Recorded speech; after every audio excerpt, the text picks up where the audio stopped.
सनातन गोस्वामी का नियम था कि वे 24 में से 20 घंटा भजन करते थे। आप ब्रजवासियों के यहां से भिक्षा लेते थे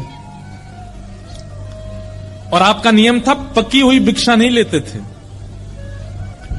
एक दिन आप भिक्षा लेने के लिए गए तो एक ब्रजवासी मैया थी, उनके घर में श्री मदन मोहन जी की सेवा विराजमान थी। आप रोज मैया के यहां जब भिक्षा लेने जाते तो जब किवाड़ खुलती थी तो आप बाहर से ही दर्शन करते थे, भीतर छोटे से मदन मोहन जी विराज रहे हैं। आप तो देख करके रोज प्रणाम करके चले जाते थे, इससे अतिरिक्त कोई और अवसर आपको मिला नहीं। पर ठाकुर जी को ये बहुत भाग है, जब किवाड़ खुलती और भिक्षा लेने के लिए सनातन गोस्वामी आते, भीतर खड़े ठाकुर जी की अद्भुत सुगंधी से पूरा घर महक उठता। ठाकुर जी को भागे सनातन गोस्वामी, हमको भाते हैं ठाकुर जी, पर ठाकुर जी को भागे सनातन गोस्वामी। रात्रि में ठाकुर जी मैया की बूढ़ी मैया जो थी उनके स्वप्न में गए और स्वप्न जाके बोले, मैया तुमने मेरी बड़ी सेवा करी, खूब 56 भोग अरोगे, खूब आनंद से प्रेम पायो, लेकिन अब आपके कछु दिना शेष रह गए। मैया को बता रहे हैं ठाकुर जी, मैया से कह रहे हैं कछु दिना में आप तो चली जाओगी वैकुंठ और फिर मैं अकेला रह जाऊंगा। फिर आपके दूर दूर के रिश्तेदार सब यहां पे आके लड़ेंगे झगड़ेंगे कि हम करेंगे सेवा, हम करेंगे सेवा।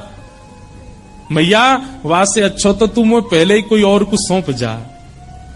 तो मैया ने स्वप्न में ही पूछा, जय जय कौन है, कौन ऐसा सुहागन है जिससे आप अपनी सेवा कराना चाहते हैं? तब ठाकुर जी बोले, मैया एक बाबा तो भिक्षा लेवे आवे, सनातन बाबा, वही को तू मुझे पधरा दे, मैं वही के पास ही अपनी सेवा करवाऊंगा।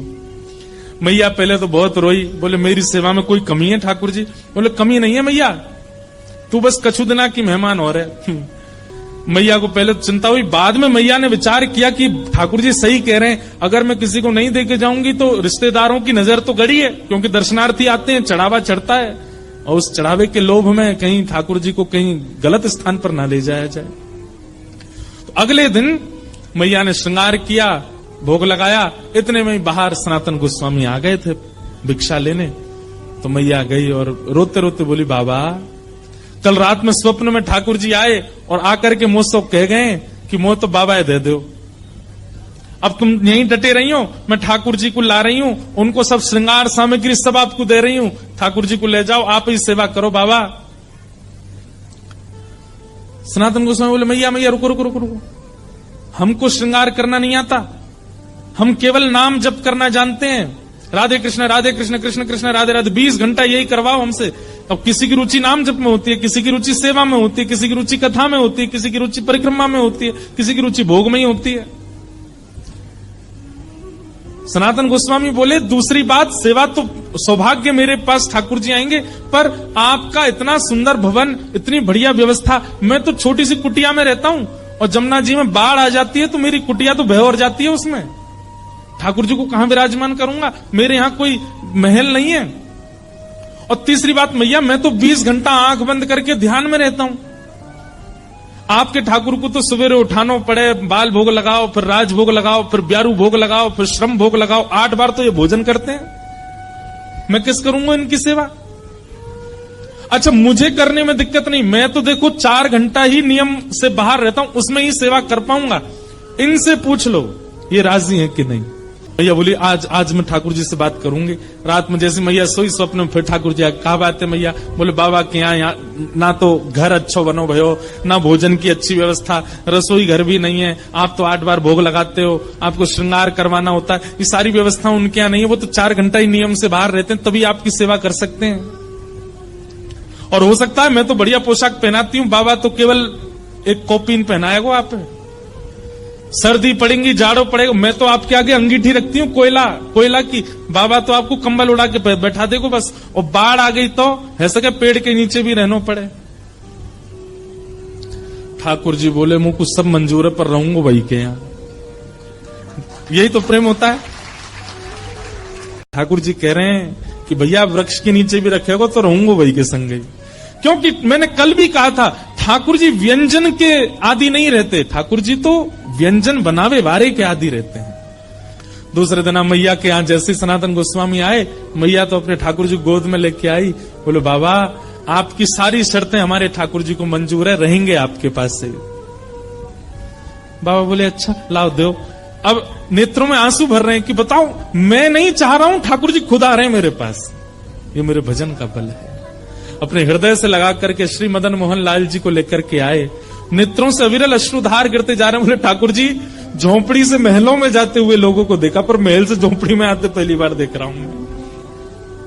चौकी भी नहीं है एक बैठाने के लिए, नीचे फर्श पे ही गोबर का ऊंचा सा एक बना दिया चौकटा, उसी पे बैठा दिए ठाकुर जी। सनातन गोस्वामी के हाथ पैर कांप रहे हैं, कहीं ठाकुर जी को कोई दिक्कत नहीं हो जाए। जल की व्यवस्था कर दी। अब बोले अब क्या भोग लगाऊं, मुझे तो सब्जियां भी बनानी नहीं आती। मैं तो आटा लेके आता हूं, यमुना जल में माड़ करके मोटा सा आटा टिक्कर बना करके और रज में भीतर धर देता हूं। 2-2 दिन में उसी में से निकाल के पाता रहता हूं। इनका कैसे भोग लगाऊं मैं। सनातन गोस्वामी जाते और जाकर के आटा लेके आते, आटे में यमुना जल डाल के, ना नमक डालते ना कुछ, उसको माड़ के खूब मोटा टिक्कर बनाते, उसको बढ़िया कंडों में उपलों में सेक करके टिक्कर बन जाता, वही ठाकुर जी के आगे धर देते। जय जय जय पाऊं मैं तो। कहां 5 प्रकार की सब्जी, 3 प्रकार के मिष्ठान, 2 प्रकार की नमकीन और 2-2 प्रकार की रोटी पाने वाले ठाकुर जी अचानक से टिक्कर पे आ गए। 4 दिन तक ठाकुर जी का टिक्करों का ही भोग लगा। 4 दिन बाद ठाकुर जी सनातन गोस्वामी के ध्यान में आए, नेत्र बंद करके जप कर रहे थे। जैसे ही ठाकुर जी आए, सनातन जय जय, आपकी सेवा बढ़िया चल रही है, कोई दिक्कत तो नहीं है, आप सुखी हो, आप आनंद में हो। ठाकुर जी बोले हाँ है तो सब बढ़िया, कोई आनंद कोई दुखी नहीं। जय जय आपकी आवाज ऐसी काहे को लग रही है, बहुत दबी दबी सी। बोले वो कहा 4 दिन से रूखे टिक्कर पा रहे हैं ना, गले में इर्ज गए हमारे। इर्ज ना समझते, गले में अटक गए हैं। अरे जय जय, मैं कहा आज्ञा करो। और नेक वाह में जो है कहा नमक डाल दे करो आटे में, नमक डाल के फिर जल से मार दिया करो, थोड़ा तो नेक स्वाद आ जाएगा उसमें। सनातन गोस्वामी बोले पिछले 40 साल से तो मैं केवल आटा ही पा रहा हूं, मैं नमक तो भी डाला नहीं, पर आपकी आज्ञा कल से नमक लाऊंगा। भिक्षा लेने गए, आटा लिया, सनातन गोस्वामी सुनो थोड़ा नमक और दे दो। मैया बोली आ गया चटोरा घर पे, अभी तो नमक की क्या चले, अभी देखना क्या क्या आएगा तुम्हारे यहां। अब तो महाराज नमक लेकर के गए, जाकर के आटा बोर के ठाकुर जी को पवायो। 4 दिन 5 दिन तक ठाकुर जी बढ़िया, अब तो टिक्कर में नमक है पाते हैं। 4-5 दिन बाद ठाकुर जी फिरते ध्यान में आ गए और खांसते भय आए। सनातन गोस्वामी बोले जय जय, जाड़ो लग गो आपको, ठंड लग गई है। नहीं जाड़ा ठंड तो नहीं लगी है, पर भैया देखो बहुत बढ़िया लग रहा है, हमको कोई दिक्कत नहीं, हम बहुत प्रसन्न है। 24 घंटा में एक बार भोजन मिलता है, प्योर डाइटिंग चल रही है हमारी। लेकिन ठाकुर जी ने ऐसा तो नहीं बोला, कोई तो मैं बोल रहा हूं। लेकिन भाई आटा जो है ना, ये पेट में जाता है, जगह जगह चिपक जाता है, इसलिए उसमें घी लगाया जाता है ताकि सब जगह से बढ़िया प्रेम से निकल जाए। नेक घी लगा दे करो वहां में रोटी में। ठाकुर जी मेरे पास घी कहां से आया, लेकिन मैं कोई नहीं, भिक्षा में लेके आऊंगा। भिक्षा लेने गए, आटा लेके आए, नमक लेके आए। मैया से मैया नेक्स्ट तो घी दे दो। घी का एक सुंदर डिब्बा दे दिया। आप तो महाराज टिक्कर बनते हैं, उसमें घी और लगता है। अच्छा सनातन गोस्वामी तो पिछले 40 साल से साधारण पाते थे, लेकिन अब वे भी पाते हैं तो उनको कहते हैं भाई स्वाद तो है, आनंद तो आ रहा है। और फिर चिंता होती है कि कहीं ऐसा नहीं हो मेरी जीभ चटोरी हो जाए इनके चक्कर में। अब तो घी लगा के पान लगे। 5-6 दिन की सेवा हुई, ठाकुर जी फिर आ गए और ध्यान में आकर के सनातन गोस्वामी जय जय, सब आनंद, कोई दिक्कत तो नहीं, सब बहुत बढ़िया है। तो बोले फिर, बोले जब आप जाते हो भिक्षा लेने, आटा भी लाते हो, नमक भी लाते हो, घी तो है ही है, एक आलू भी ले आया करो। और जब टिक्कर सेकते हो तो उसमें जो धीमी धीमी आंच रहती है उसमें आलू डाल दिया करो, वो आलू भुन जाएंगे, भुन के उनके छिलका अलग करके मीड़ के उसमें नमक डाल करके दे दिया करो।